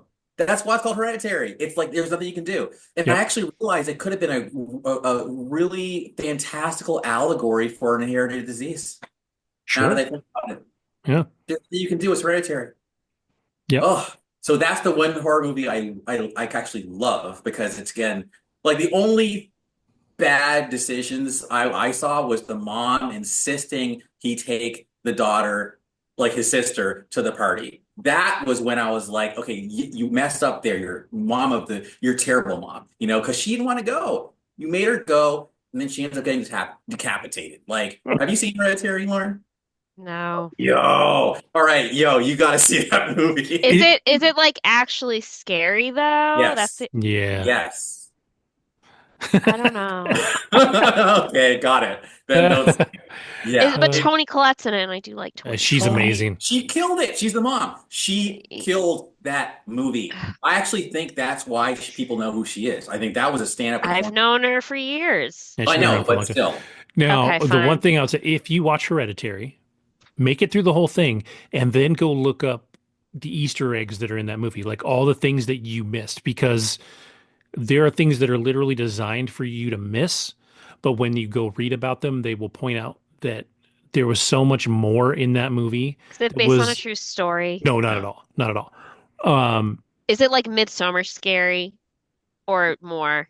I think it's more. I think Midsummer's Oh more disturbing. no. it's a little more Midsummer is supernatural. disturbing. Like It's Midsummer, supernatural. Yes. yeah, Midsummer is more I've seen grounded, Midsummer even and though it's crazy. Midsummer's more grounded. Like it's crazy people, but it's not supernatural in any way, really. stuff. Oh, Whereas, like I said, if you watch Hereditary, um, it's definitely there's a demon involved. Like there's evil stuff going on. yeah, I don't like Um, that. I'm and out. then He-Man and Piano Wire. Yeah. Everyone in the comments, when I said the piano wire, y'all know exactly what I'm talking about. And a sweet, sweet treehouse. Oh, yes. No So, And thanks. levitation. oh yeah. No, I'm now. No thanks. Bye. So Um, you don't do the demon shit? no. Mm-mm. Hell no. Really? Absolutely not. Yes, really. I'm Yeah. more into They're like not this like they're not real. I know, but it freaks me out. I don't want to do it. Okay, So, don't do it. Don't do okay. it. But Speak No Evil, I think that was more of a thriller than a horror, Yeah, I think so honestly. too. Like, and it definitely like it is a little bit of a commentary in its own way too. Like When just I was trying to convince Andrew to watch it, which he clearly debunked and was like, I will never watch this because I would never do this stuff, whatever. Because that's his whole perfect rationale. impression, by the way. Because I would never put myself in that situation. Like, whatever, dude. So, it reminded me of Get Out in the respect of just this being a cyclical thing, but resembling the ending of the 2024 version. Hmm. Do you Yeah. do you get where I'm going with that, Kevin? Yeah. But nonetheless, I really enjoyed watching both and comparing the two, and I thought I was entertained from start to finish with both of them, truly. So I'm Right. glad I was able to share this with you guys, and I had shared a couple days ago since I am currently going through a bout of COVID, and I've been um, very much so homebound the past 5 days, looking for something new to watch. I've been wanting to watch Speak No Evil. I finally watched Speak No Evil and found out that there were two. And the fact that they were both made within 2 years of each other, that That's it's crazy to me. Yeah. fascinating. Because when they're like the older version, you think, I don't know, 10, 15, 20, 30 years. 2 years, two Yeah. years. And they brought this and Americanized it, right? And changed the ending. But nonetheless, I really enjoyed both of them. I really recommend both of them. And again, another fantastic portrayal of James McAvoy being a great villain. Yeah. Watched He it. is genuinely, especially like later in the film, like early in the film, he's creepy and like he's weirdly like charismatic, but you know there's something wrong with him. Yeah. Like he's that guy, and then Totally. like at the end, he's just full on psychotic, and he's good, man. He's a good actor. The guy actually looks a little like him too, who plays Patrick in 2022. I think Hmm. the actor could easily be like a brother. For sure. They look Yeah. they look very similar. So, but yeah, I really enjoyed both of them. Very good psychological thrillers. And like you said, for those that are looking for a message of boundaries, these are the movies for you. It is Boundaries 101. And especially as you said, Kevin, from a parent's perspective, you better believe, heck no, I am not putting my child, subjecting my family to any of this type of nonsense. And we're leaving, we're going, goodbye. Like, Yeah. not even, oh, I'll give them a second chance. This is a perfect example of just putting yourself first, as Andrew said. It's your responsibility and protecting your loved ones, your circle from those that are trying to impede and get through. So, major messages thematically, I think something that isn't talked about enough and is covered in the psychological thriller in such a creative way. So, go see it. Yeah. Good. Very well Watch said. them both. All right. All right. So from this horror show to another horror show, Andrew took the time to watch Venom: The Last Dance so that we don't have to, although I will, at some point when it's streaming for free. But Andrew, I want to know everything that made this movie obviously amazing. Venom: The Last Dance. All right. So Venom obviously is from the Sony villain verse. Probably the most tolerable of all the Sony villain verse films. Yeah. I did read up on it, and I do want to call out because I do think that things should be called out. So we talk about, more kind of like, representation, like in filmmaking, right? Turns out that the Venom films were actually written by someone named Kelly Marcel. And she wrote all three films. And then she actually directorial debut was Venom: The Last Dance, this last film. So she wrote it, directed it, and her and Tom Hardy came up with the story. That said, oh, and she also wrote the my God, the Gray, 50 Shades of Grey. So that's clearly how Homegirl ended up being in that Spider Woman like movie because what's her name? Dakota Johnson Yeah, it was was Oh, Fifty Madam starred Web. with Shades. Shades, Madam Web. So now we know how that happened. Now I went to Rotten Tomatoes. Now the critics say Venom: The Last Dance is 40%. The audience, They're pretty high, aren't they? 80%, Yep. which basically lines up with my general thoughts on humanity, as you guys both know. But anyway, no. So Yeah. I was excited about the movie because I saw lots of Las Vegas in the movie. And I just figured I just want to, it's the end. I like endings. I do. But as soon as I rented it from Amazon and I was 5 minutes in, I was like, my God, what have I done? Now, before you go any further, did you watch the second one? Yes, dude. It's better than the second one. The second Well, one it is the has to worst. be. The second is an atrocity. But But check anyways, this out though. Box office wise, the oh, first this is the one did worst. about yeah. Box office, this one did terrible. The first box office, first one made 856 million off of like 100 million something. Second one had 506 million. This one was 479. So at least it still made money. Hmm. So my whole thinking is like I think this is clearly Tom Hardy's like I need money to buy a house movie. Like he's just doing this for the paycheck. Kelly's probably making money on it too, but it's terrible. Like it's like at least the beginning. It's like it's just so like Null the Conqueror. He's like the villain out somewhere. He's like the god or something who made all the symbiotes, and the symbiotes rebelled and like locked him away in some dark part of the universe. But because like Venom, like when they're bonded, like he has this like codex thing that can be like unlock him from this dark universe. Like it's such a lame thing, okay? The pacing's terrible. The fight scenes are the effects are good. Like I mean, they're good for Sony.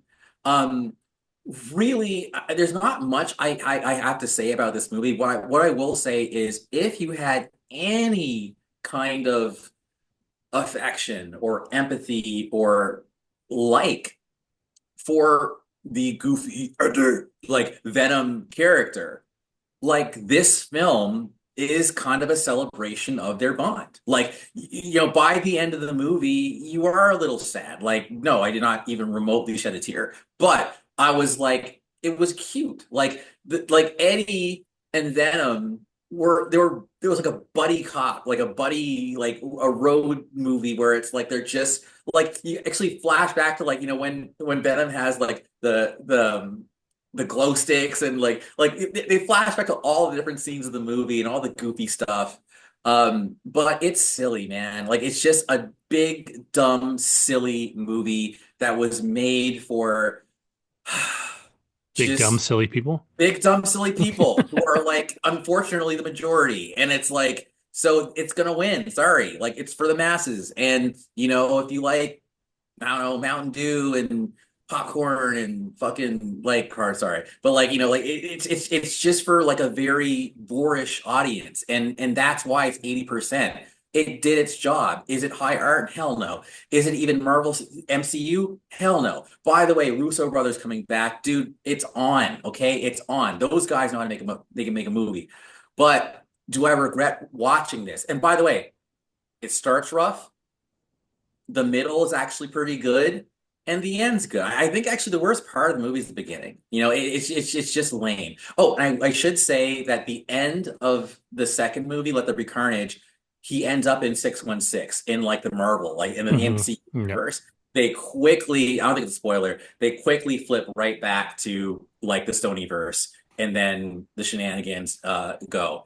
But I never want to see them again. I think they should just end it here. Please stop. Like, and Well, I that's can the see rumor, right? why Like they're Sony versus they're done. so apparently I think Deadline said someone at Sony said it's over, but then apparently the Hollywood Reporter said, no, it's not over. But I'm saying no, it should be over. Stop it. Stop Well, it. I mean, what's his name? whatchamacallit, Craven just made 60 million Raven total. bricked, bricked. Stop it. Yeah. So no, like I just stop it. But what I was going to say though is what was really crazy though was how this film literally came out and then no one cared. Like it literally, like I actually remember seeing the commercials. Then I was like, wait a minute, did this movie just did it come out? Like, because not even because like on Facebook, like my feed is legend. Like it is my surveillance. I watch the world. I'm the Eye of Sauron of pop culture. Okay, dude, nothing. No Yeah. one talked about Venom: The Last Dance. No one. So when I saw that it did come out, I'm like, all right, let me just see how underwhelming it was. And it was underwhelming. Well, So, but yeah. it's funny that you say that because in our group chat, Andy was talking about um, the Captain America and how he's like, does it feel like is it worrying that's being advertised so much? And I was like, no, dude, that's how advertising works. Like this has been the problem with so many films in the last, I don't know, 5 years, is advertising has been incredibly poor to the point where if something's coming out, you don't even know it's out until it's already almost gone or until it is almost gone. I get that Marvel is pushing Captain America really hard. Like this is they're really trying to steer things back to where they were. And I don't know if this is the movie for that or not. I'm excited about it. Like I really want to see this movie. I will see it the Saturday that it comes out. Again, I like Anthony Mackie. I'm excited for it. But to me, there should be a lot of advertising for this movie. There should be a lot of advertising for any movie you want to make money putting into the theater. So I have a question. What did you think of the Marvels advertising campaign? I thought it was mediocre. Okay. Um, I felt like it was everywhere. I felt like they pushed that movie pretty hard, I thought. And we all know what happened to that movie. Um, well, and that movie unfortunately didn't benefit from the first film, the Captain Marvel. Um, People weren't really open to, unfortunately, the, you know, the femaleness of it. Like it took a lot of hits for that. Like there was a lot of things that the general audience but just it made a billion. went. It The made a Marvels, billion. Yeah. No. I'm talking Captain about Marvel. Captain Marvel. Yeah, yeah, yeah. The movie that came before it made a billion. So it's But then like, ever since then, everybody complained about Captain Marvel.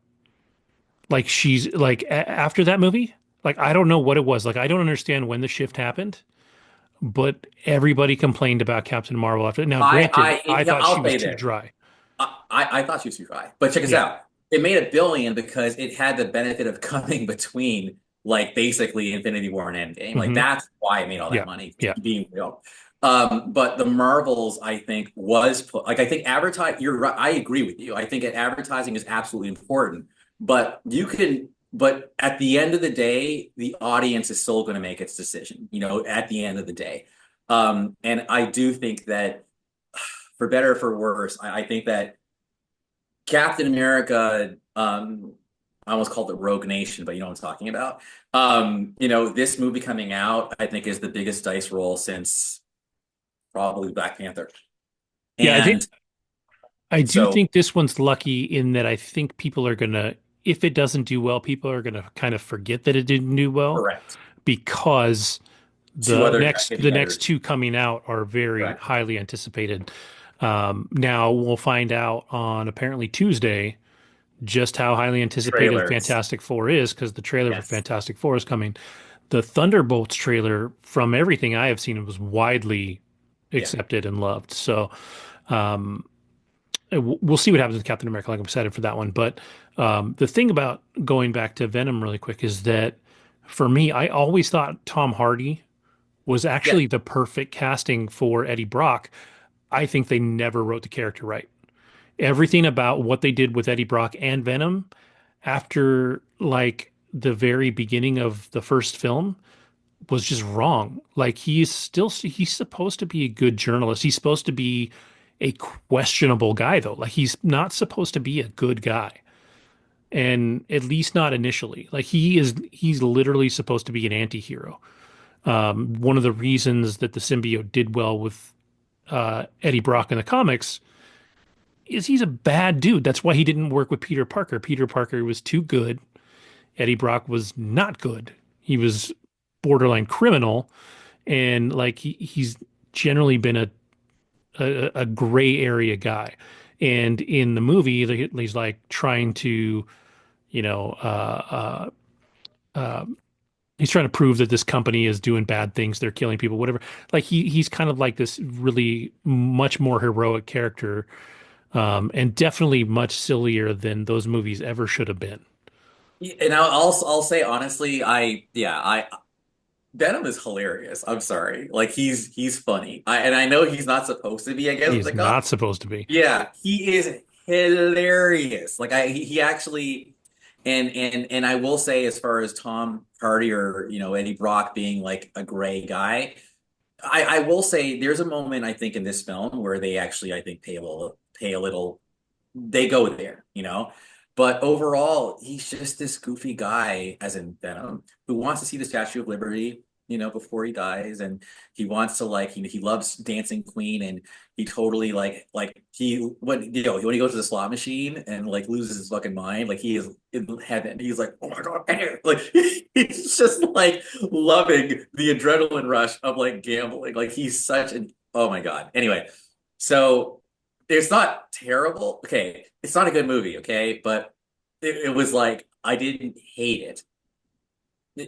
It reminds me of in a way, but still not quite the same. But the Punisher movie with Tom Jane when that came out, it was like comic book fans did not like it because it just wasn't the Punisher. It was a character like in Punisher pajamas. Like it was like the idea was there, but it wasn't great. Now, people that didn't know the Punisher enjoyed the movie. It Yeah, did fine. Um, but it wasn't the character, and that's the problem with Venom is that like fundamentally the character was just wrong in every way.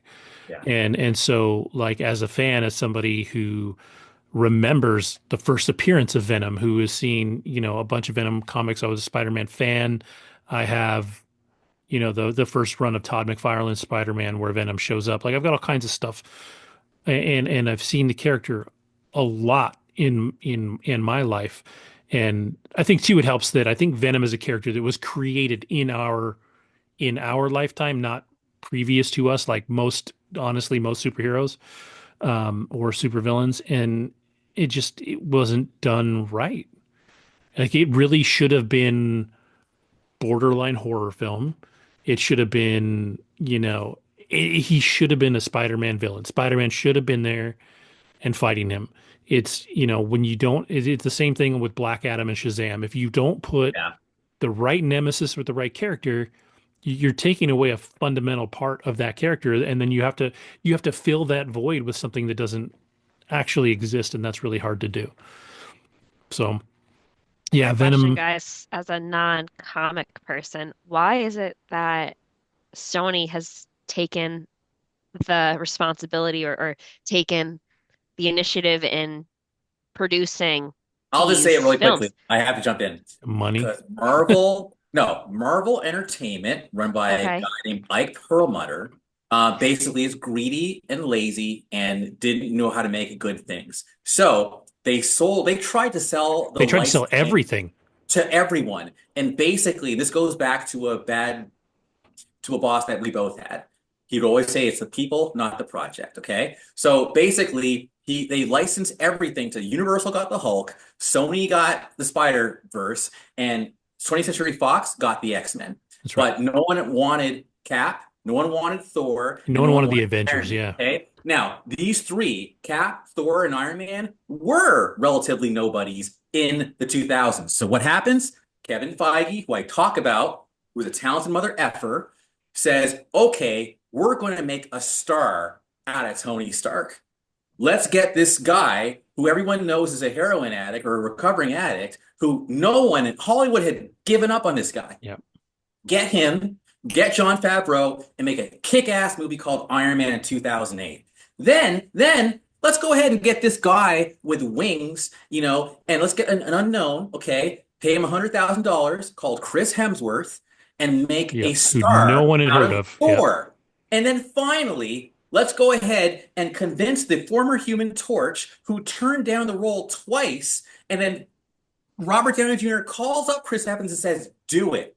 Chris Evans does it, Captain America, and then boom, the Avengers, okay? So they took worthless IP because Fox, Universal, and Sony all called that IP worthless and made it more valuable than the IP Then the of biggest Fox names. Yep. and Spider-Man and Hulk and all of DC, Superman, Batman, Wonder, like, so execution is everything. Yep. That's what happened. So that's why. It's it.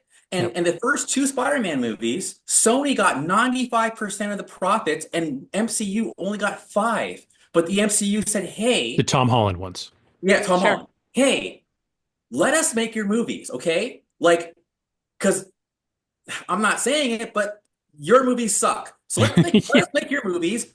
You keep all the money, but let us use Tom Holland in our universe. Yeah, how we Amy get to use him Pascal how we threw a want to. Yeah, You get all the Amy money. Pascal threw a sandwich at him in anger, but they let it happen. And of course, now we see what happened. Tom Holland's a fucking star. And Spider-Man was a much better because Ant-Man was going to basically be the character like Yep. in Civil War, not Spider-Man. So to answer your question, I had to be passionate about it. It's not for any other reason than the IP was in the wrong hands and they gave it away to lesser folks. And last but not least, it's not so much that Sony, Fox, and Universal are lesser. It's that Marvel Studios is superior and Yeah. the other three are average. That's what it really is. Well, Average people do average shit, and most people are average by definition. and Iron Man changed the game. Like once that came out, the superhero They movies, set a precedent. Yeah. yeah, were changed in a way that we really haven't seen since probably Superman in 77 or 78 or And whatever. clearly they're so successful that Disney was like, we need you to come in under our Bob like Iger was a genius. Bob Iger, he had a job to basically make money for the shareholders. So he made 3 acquisitions. He talked, he was the only person who Steve Jobs respected. So Steve Jobs eventually let him buy Pixar. Pixar. Next up, he then went and said, I'm going to talk to George Lucas. And George Lucas trusted him. And Bob Star Wars. Iger was responsible for getting Star Wars. And finally, Bob Iger knew Kevin Feige, knew Ike Perlmutter was running interference because Feige had report to Ike, the guy who sold the IP to everything else. And he said, let me take care of that for you, Feige. Bought Marvel. And now all of a sudden, Genius. Feige could report directly to Iger. So yes, Iger knew content was king. He knew that theme parks wasn't going to be just it. We've got to grow. And with the proliferation of technology, we need content to fill those pipes. So it was those 3 acquisitions, and I give Iger all the fucking And to clarify, Iger is the Disney? CEO of Disney. And he was actually left. Yeah, he left and came back. And this guy named Chapek came in and fucked it up. Chapek And Iger had to come back. Yep. Chapek is the guy who said, let's go ahead and release Black Widow on like theaters and streaming at the same time. The optics were terrible. Not only was it the first like female Marvel superhero movie, and you fuck it by like releasing it simultaneously on streaming and theaters, and he did fuck it, by the way. And she was offended by it. She sued him. She sued him. Yeah, I And, remember and that. basically, and they paid her because it was the wrong call. And Iger, no, it was Feige. Feige even said, Chapek, I know you're my boss, but you're making the wrong call. Yep. And then it was Feige, I think, that brought Scarlett Johansson back into the fold. Like she's Correct. working with Disney and Marvel again, even though her character's not around anymore. Like she's still doing background stuff. Like she's back in they're back in her good graces, basically, because she was seemingly done with Disney and Marvel. And like she was understandably pissed. so. Yeah. And so, yeah, Feige, he's just smarter. And the thing about Spider-Man is that Sony just, when they bought it, they won't let it go. Universal I think they have lost the Hulk at this point because they didn't make another Hulk film. Yeah. But we were kind of hamstrung with the X-Men franchise because Fox, 20th Century Fox owned that. And before Marvel acquired Fox, they couldn't get the rights. They couldn't get 20th Century Fox to sell it to them. So they were like, cool, cool, we'll just buy you. How about that? What What if a we what a just, great Cinderella story, truly, yeah, of, I'm gonna call it your world, right? The comic book world and how it came to be where the small guys got the right people and they got so they blew up. They got people who were not like you said, the Robert Downey Jr.'s who were not getting the jobs anymore, who Hollywood gave up on, and then brought in some now big names between Helmsworth and Chris Evans. This is a great story, guys. Thanks for sharing. yeah. Love this. Question. As a non-comic book person who's seen a few films but not know the whole story, this was enlightening. My Yeah. pleasure. Our pleasure. Thank you. Yes. Cool. So with that, you have one last thing to enlighten us about before we say Yes. goodnight. So Yes. what's this show that you watched? It's called Escape at Dannemora. Now, I'm going to take you guys back to 2015. I don't know if you remember the story, but Dannemora is a town in upstate New York, and we're talking about like close to Canada, right? Pretty up north. And my freshman year of college, I started off at a small SUNY school upstate for not even a full semester. I hated it. But I remember meeting this really attractive guy in my what do we want to call it? Quad residence hall. And I just remember we got to talking, and he's like, I'm from a town called Dannemora, and it's known for having one of the most high security prisons in the country. And I just remember that's what he said. That's what like their town is known for. And I'm thinking to myself, like, is that something you want to brag about? Like, I live near the city, like that's not exciting, right? It's like Lompoc in California. Right. So, well, I don't know anything about that, but it's just basically yeah. So basically, it's just when people are introducing themselves and saying where they live, and that stuck out to me. I remembered that town, Dannemora. Now let's fast forward from like 2009 to 2015. Showtime releases this film, sorry, the series in 2018 called Escape at Dannemora, which is about a prison escape in 2015 of two prisoners by the names of David Sweat and Richard Matt, who were two inmates who were both charged with murder and found guilty, who had been at that prison in Dannemora for at least a decade up until that point, given that they committed their crimes in the late 90s, early 2000s. So this stars Patricia Arquette, who plays Tilly, Joyce Mitchell, who is the supervisor at Dannemora of the tailoring department, and David Sweat is played by Paul Dano. I freaking love. He's so great. And then Benicio del Toro plays Richard Matt. So already like obsessed with the cast. And I had Yeah. seen it back, I think in 2018 when it first came out, but I only watched like two episodes. So of course, as I am currently in my recovery of COVID, I'm flipping through, and what is new to Netflix? Escape at Dannemora. So that came back. I have to watch the show. I'm currently at 8 episodes. There, I'm just finished episode 6, so almost done. But, and I will say, it is a slow burn. It's not the most exciting. It's dark, but it tells a story of what actually happened in 2015. It starts in either December of January or December of 2014, January 2015, when Andrew and I actually were working together. And it ends when the guys escape in June of 2015. So it tells the story between this time of how these three characters came to be and interacted with one another in this prison. Keep in mind that two are inmates, and Patricia Arquette works at the prison. Patricia Arquette has inappropriate relationships with these two inmates who actually work within the department, because keep in mind when you're an inmate, you have a job. Both of them work within the tailoring department, so they use sewing machines and they sew clothes.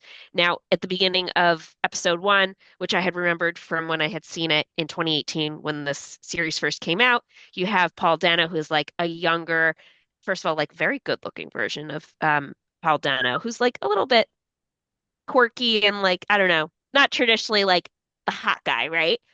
But He is this like slender, younger inmate, and he's the supervisor, so like the head inmate of this department. So he oversees and he's really good at sewing. And him and Tilly, who is played by Patricia Arquette, pretty much set the agenda for their projects and make sure that they meet their deadlines of whatever they need to sew and get project wise accomplished. So she takes them to the back room. Can we talk about the machines you need to help me in the back room? And of course, they close the door, they start having sex, and you're just like, okay, interesting. And he definitely you could tell he's like not into her, but he's just into like the fact that he's getting some action and loves having that secret, I guess. And she's all over it. This woman is in like a very weird marriage, and she just gets off on like hooking up with an inmate. By like the end of the first episode, going to the second episode, David Sweat, who is played by Paul Dano, there's some suspicions that they're hooking up, and that's obviously inappropriate given that she is an employee there. And her husband, who's played by, I think, Kevin Lang, um, also works at the prison, but like doing something else. So it's weird. And he gets removed from being supervisor and he gets put in like, has a different job, re but is still in the prison. Now, he sits next to Benicio del Toro's character, Richard Matt, who they're both friends and they're both in the same cell like block. So their cells are a few things over from one another. And after they become closer, they come up with this plan one day after Richard Matt. He is a painter and an artist. Like that's he is so incredibly talented. One of the guards, I guess, is allowing him to paint, even though he's not supposed to have these supplies with him. And he shows him like this back room, which is like behind the cells, they're actual cells, and he has him hide his painting supplies behind. And while he's in this like back room, he realizes that behind each cell, there's like a way to get out of the cells into this back room, which allows them to go through like the pipes and the electrical rooms. And basically, they realize it's a maze for him to get out. So he gets Paul Dano's character involved, and they come up with this plan in basically, which they didn't realize how long it would take. But at this point, it's like January, February. We could potentially get out of here in a couple of months and ship away and go through this maze throughout the actual prison facility and escape. So, who do they get involved to get the equipment and tools that they need? Patricia Arquette. She gets them hacksaws, and she thinks that is she starts falling. Well, she's pretty much infatuated with Paul Dano's character, but over time, Richard Matt, the prisoner played by Benicio del Toro, gets in her good graces, and they start hooking up. And he is really, fond of her, and he's like, "We can all escape together to Mexico." So he is putting these ideas in her head that you can leave your husband, you're unhappy in your marriage, and you can come and escape with both myself and David Sweat, who you already are infatuated with. And in order to get in her good graces too, he's painting pictures for her. He's painting pictures of her dogs, which her husband ends up finding and comes to confront Benicio del Toro about. And he's like, it was a gift that I painted for her so she could give to you for your anniversary. Episode 6 happens. Episode 5, they escape, and the plan was that Tilly was going to meet them and be their pretty much their car ride to Mexico. She freaks out, ends up not showing up. So they decide to run and go into the mountains. And their plan is let's stay in the mountains and be quiet for a couple weeks, and then we can head for Mexico and take over a car. But until then, let's be quiet, escape, and then let things kind of settle down before we even take it to that point.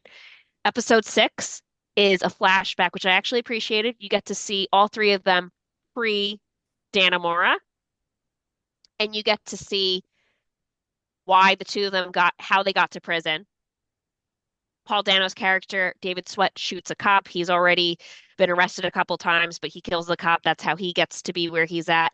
And you see Richard Matt kills his boss and like not just kills him, dismembers him. Yeah. And then Tilly, who you think her husband is this guy Lyle, who's kind of a loser. She was married to somebody else. She's sleeping around with Lyle, her now husband, at a previous job, so history repeats itself. And then she ends up convincing Lyle to get beaten up by her first husband so that he gets out of the picture. She gets to keep her son, and her and Lyle can live a life and move and la la la la la. So clearly, this woman jumps from man to man. This is, even though at this point they've been married for 21 years, you think, oh, she's been with him forever. No, there was a previous guy. They have a child together. The child that they talk about isn't actually Lyle's, it's from a previous guy, and she slept around with a coworker before. She loves the attention. She loves to feel, she likes the excitement of sleeping around, at work, whatever.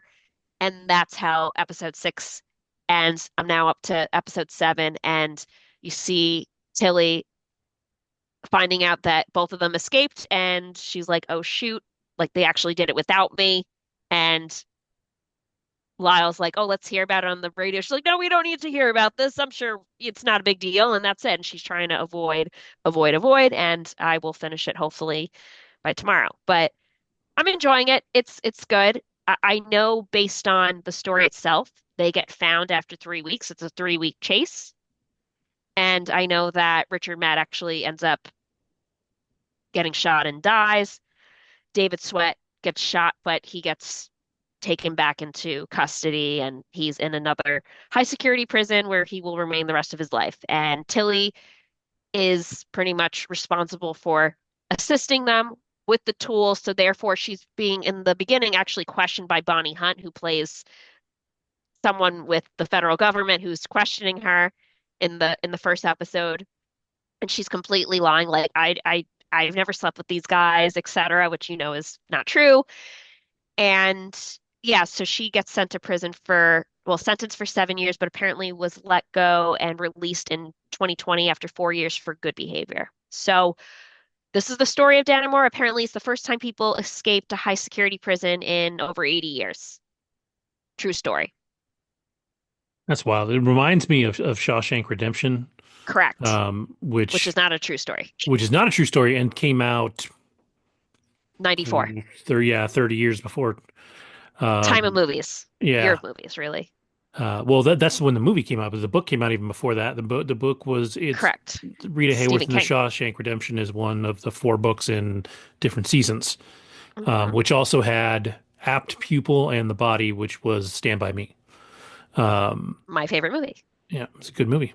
It's a great movie. Um, and yeah, all of those are Stephen King. Apt Pupil is a little darker. They made a movie out of that with Ian McKellen Oh, and somebody else that's a big deal. But anyways, yeah, it's interesting. Like that the story actually sounds similar. Granted, in Shawshank, nobody's sleeping with anybody. That's not the point. It's more of a human like story.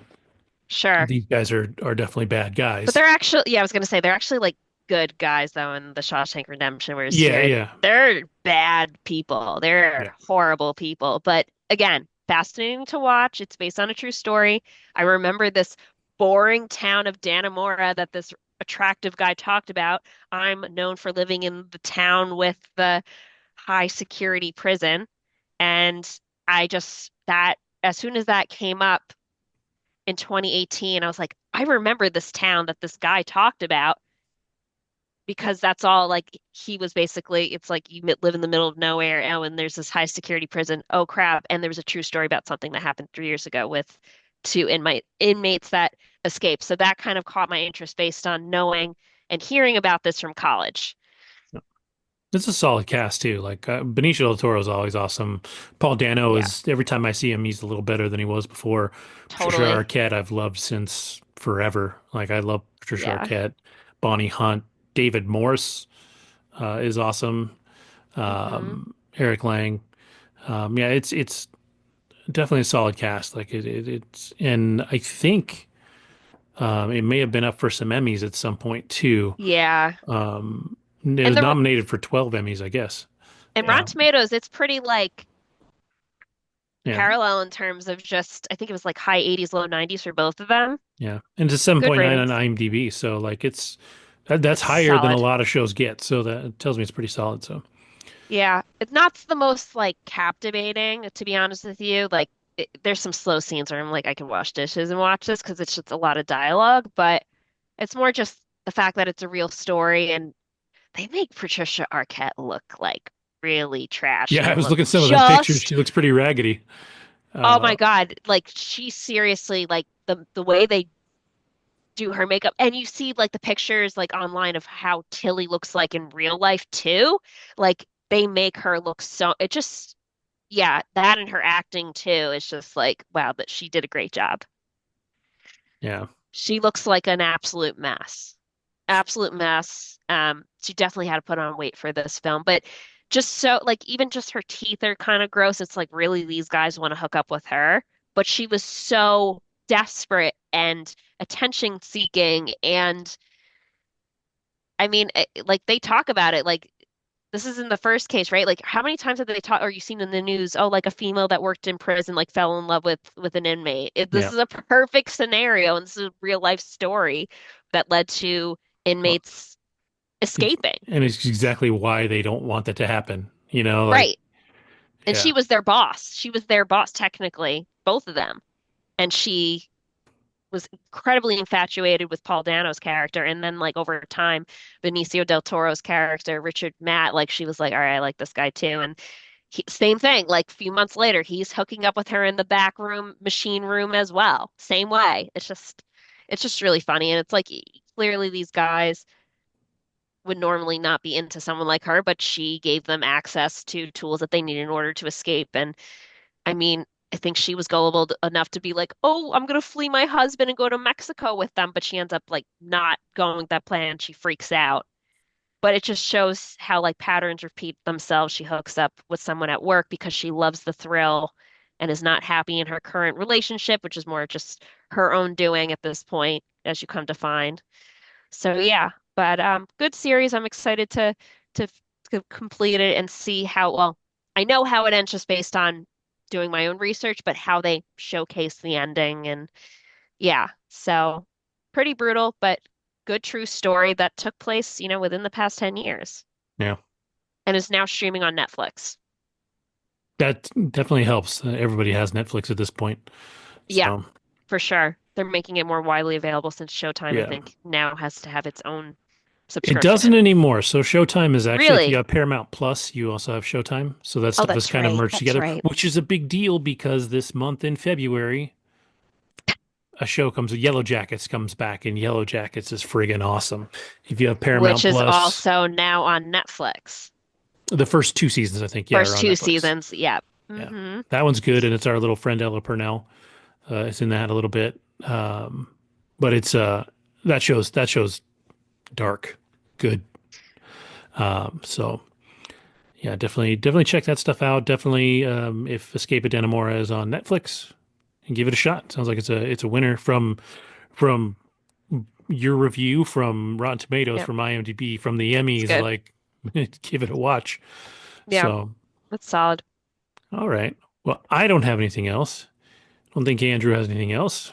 We used up all of your COVID energy and got you and kept you up late. So Yes. so with that, I will say thank you to everybody at home for watching. Thank you for listening. If you're new to our show, stick with us. We got a lot more coming this year. I think 2025 is going to be a wild ride. So stick with us and have a great week, and we will see you next time.